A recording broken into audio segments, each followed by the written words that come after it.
Now, in terms of what's it going to be like, this is not Motel 6 where you leave the light on for you.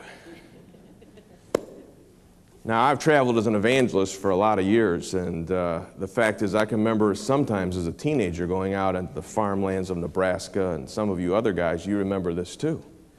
They didn't have heat in those second rooms. My father, when he was a couple years before me, I mean, he had an extension cord that went out to his car that plugged into his battery that could heat him up because he had the rug on him, his clothes, two suits on, and blankets on him, and he still wasn't warm in some of those rooms. They were tough. They were tough.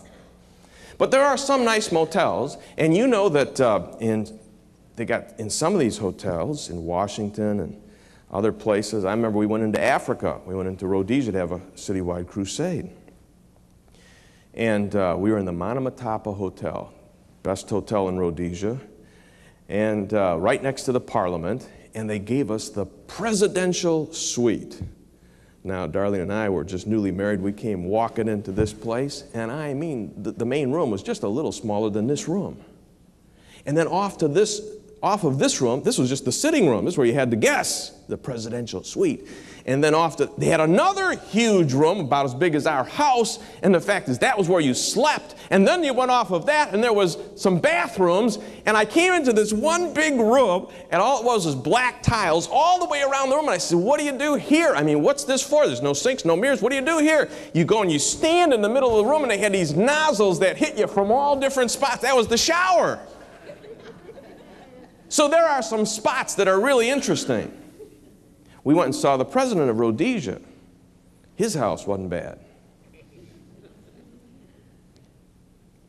Billy Graham sleeps at the White House and at Buckingham Palace. I expect when you go into a room and you see a Rembrandt on the wall, you know that you're in a pretty good room.